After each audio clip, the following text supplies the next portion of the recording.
Hi, నేను doctor Sridhar Vasala, physician, Srimitra hospital Jagtial. Video చేస్తున్నది ఎందుకంటే ఇట్స్ వెరీ కామన్ ప్రాబ్లం మనం డైలీ ఫేస్ చేస్తున్నాం. ఇప్పుడు ఎండాకాలం వచ్చింది, ఆల్రెడీ మార్చ్ జస్ట్ కంప్లీట్ అయింది. మన టెంపరేచర్స్ అన్నీ కూడా 40-41 డిగ్రీ సెంటిగ్రేడ్స్ దగ్గర రికార్డ్ అవుతున్నాయి. ఎండ వల్ల మన ఆరోగ్య సమస్యలు వచ్చే అవకాశం ఉంది. అది వడదెబ్బ అంటాము. జాగ్రత్తగా ఉండవలసిన క్యాండిడేట్స్ ఎవరెవరు అంటే యూజువల్గా ఎల్డర్లీ పీపుల్, కొంచెం వయసైన వారు, అలాగే చిన్నపిల్లలు, కొంచెం లావుగా ఉన్నవాళ్ళు, మరియు గర్భిణులు, ప్రెగ్నెన్సీ లేడీస్ కూడా. దీర్ఘకాలికంగా కొన్ని డిసీజెస్ ఉంటాయి, బీపీ, షుగర్, గుండె ప్రాబ్లమ్స్, క్యాన్సర్, ఒబేసిటీ. కొన్ని మెడిసిన్స్ వాడుతుంటాము, అవి బీపీ ట్యాబ్లెట్స్ అనుకోండి. బీపీలో కొన్ని డైరెటిక్స్ అని అంటారు, వాటి వల్ల. అండ్ కొన్ని రకాల పెయిన్ కిల్లర్స్ వల్ల, కొన్ని న్యూరలాజికల్ డిజార్డర్స్కు, ఫిట్స్కు వాడే గోళీల వల్ల కావచ్చు, పార్కిన్సన్స్ డిసీజ్లో వాడే యాంటీకోలినర్జిక్ డ్రగ్స్ వల్ల కావచ్చు, కొన్ని సైకలాజికల్ డిజార్డర్కు వాడే anti depressant drugs, anti psychotic drugs వల్ల కూడా ఈ హీట్ స్ట్రోక్ వచ్చే అవకాశాలు ఎక్కువ ఉంటాయి.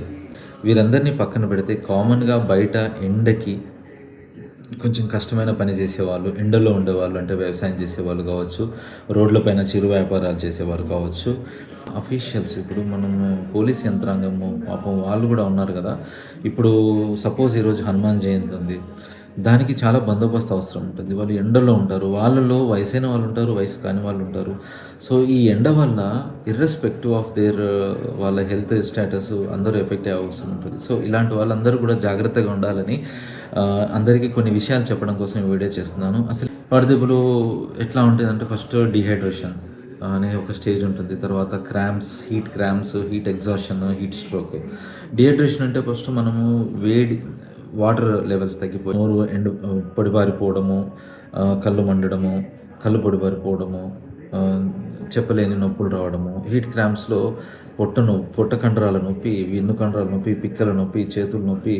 వాళ్ళు ఏదైనా వస్తువు పట్టుకున్నా, లేపినా, లేకపోతే నవ్వినా కూడా వాళ్ళకి ఆ కండరం పట్టుకునే అవకాశం ఉంటుంది. This is the sign of cramps. తర్వాత ఎగ్జాషన్ స్టేజ్లో ఏముంటుందంటే వాళ్ళకి ఫెయింట్నెస్ ఉంటుంది, గిడ్డినెస్ ఉంటుంది, తల తిరగడము, వాంతి వచ్చినట్టు అవ్వడము, వాంతులు అవ్వడము, కళ్ళు తిరిగి పడిపోవడము, ఇలాంటివి జరుగుతాయి. ఈ హీట్ స్ట్రోక్ అనేది ఫైనల్ స్టేజ్. దాంట్లో న్యూరలాజికల్ సిస్టమ్ అంటే మెదడు కూడా ఎఫెక్ట్ అయిపోతుంది. ఎఫెక్ట్ అయ్యి పర్సన్ కొంచెం అపస్మారక స్థితిలోకి వెళ్ళడము, అబ్నార్మల్ ఓరియంటేషన్, మనం ఒకటి మాట్లాడితే వాళ్ళు ఒకటి మాట్లాడడము, కొంచెం ఇరిటబుల్గా ఉండడము, ఫిట్స్ రావడము, చివరికి ప్రాణానికి అపాయం వచ్చే అవకాశం. ఇది మనము గోడితో పోయేదాన్ని గొడ్డల దాకా తెచ్చుకోవద్దు అని అనుకుంటే, మనం చెప్పినాం కదా కొన్ని రిస్క్ క్యాండిడేట్స్, వాళ్ళు ఏం చేయాలంటే కొంచెము వాళ్ళు ఉండే ప్రదేశంలో వెంటిలేషన్ బాగా ఉండేటట్టు చూసుకోవాలి, కొంచెం చల్లగా ఉండేటట్టు చూసుకోవాలి, ఫ్యాన్ ఉండాలి లేదా కూలర్ ఉండాలి. మంచిగా వాళ్ళు గంటకోసారి ఒక గ్లాస్ ఆఫ్ వాటర్ తాగుతూ వాళ్ళను వాళ్ళు హైడ్రేట్ చేసుకుంటూ, కొంచెం ఆహారం కూడా తక్కువ ఎక్కువ ఆహారం తీసుకున్న ఒకేసారి హీట్ జనరేషన్ ఎక్కువ ఉంటుంది శరీరంలో. సో దానివల్ల కూడా వాళ్ళకి అవకాశాలు అవుతాయి. ఆల్రెడీ హీట్ స్ట్రోక్ అంటేనే మన శరీరము బాహ్య అంటే వాతావరణంలో ఉండే ఉష్ణోగ్రతను తట్టుకొని మన శరీరం ఎప్పుడు 37 డిగ్రీస్ అనే ఒక ఆప్టిమల్ టెంపరేచర్ దగ్గర మెయింటైన్ చేయాలి. ఎప్పుడైతే అది శరీరము ఆ టెంపరేచర్ని మెయింటైన్ చేయడం ఫెయిల్ అయిపోతుందో, అప్పుడు మన శరీరంలో బయట ఎంత వాతావరణం ఉందో అంత టెంపరేచర్ బాడీలో పెరిగిపోయి ఈ సమస్యలన్నీ వస్తుంటాయి. ఏం చేయాలి? మనము క్రమబద్ధంగా ఇందాక చెప్పినట్టు కొంచెం ఎన్విరాన్మెంట్ చూసుకోవాలి, వాటర్ తాగాలి. బయట పనిచేసే వాళ్ళు ఏంటి అంటే వాళ్ళు గొడుగు వాడడము, లేదా క్యాప్ వాడడము, లేదా హ్యాట్ వాడడము, కొంచెం పని చేస్తున్నప్పుడు ఒక half an hour to 1 hour మధ్యలో ఒక గ్లాస్ ఆఫ్ వాటర్ తాగడము, హాఫ్ అన్ అవర్ 1 అవర్ మధ్యలో ఒక 10-15 మినిట్స్ రెస్ట్ తీసుకోవడము, మళ్ళీ వాళ్ళ పన్ను వాళ్ళు చేసుకుంటూ సరిపోతుంది. సింపుల్ థింగ్స్ ఫాలో అయితే మనం పెద్ద అపాయం నుంచి మనము ఈ హీట్ స్ట్రోక్ అనే అపాయం నుంచి మనం తట్టుకోవచ్చు. ఆల్రెడీ మేము హాస్పిటల్స్లో ఈ ఇబ్బందులతో వచ్చే వాళ్ళని చూస్తున్నాము. బాగా ఇప్పుడు ఈ వీడియోస్ ఇచ్చిన వాళ్ళకి కొంచెం ఐడియా వస్తే, ఈ హీట్ స్ట్రోక్ వచ్చిన వాళ్ళు సడన్గా వాళ్ళు స్ప్రో కోల్పోవడము, పడిపోవడము, అబ్నార్మల్గా అయిపోవడం, వాళ్ళని మీరు జాగ్రత్తగా ముందు వాళ్ళని ఒక చల్లటి ప్లేస్కి షిఫ్ట్ చేసి ఒక చల్లటి నీటిలో గుడ్డను తడిపి ఆ గుడ్డతో తల తోడడం కానీ, మెడ కానీ, ఛాతీ, చంకలు, నడుం భాగము మంచిగా చల్లగా, మనం దాన్ని స్పాంజింగ్ అంటాము, చేసి కొంచెం ఆయన స్పృహలో ఉండి నీళ్ళు తాగలిగితే కొంచెం నీళ్ళు తాగిపోయడం, నీళ్ళు తాగిపిస్తూ తుడుస్తూ ఉండాలి. వాళ్ళ బాడీ కోర్ టెంపరేచర్ని మనం తగ్గించాలి. సో అలా చేస్తూ వెంటనే ఓ అంబులెన్స్ పిలవడమో, వెంటనే వాళ్ళని షిఫ్ట్ చేయడం, హాస్పిటల్‌కి షిఫ్ట్ చేయడం అనేది చేస్తే వాళ్ళ ప్రాణాలు మనం కాపాడినట్టు అవుతాం. ఎవరైతే ఈ ఫస్ట్ స్టేజ్ నుంచి మనం జాగ్రత్తగా చేసుకోకపోతే ఖచ్చితంగా ఈ స్టేజెస్‌లో ఈ టెంపరేచర్‌కి వచ్చే అవకాశం ఉంటుంది. సో జాగ్రత్తగా ఉండండి.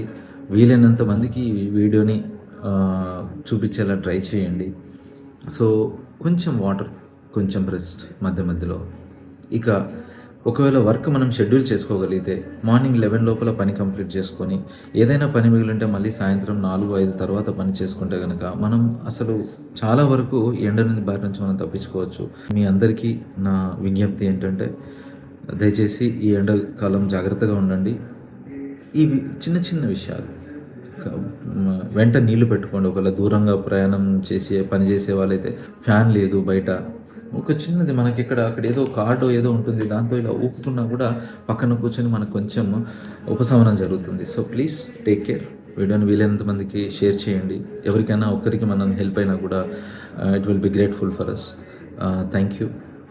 నేను మీ doctor Sridhar Vasala, Srimitra hospital, Jagtial. Thank you.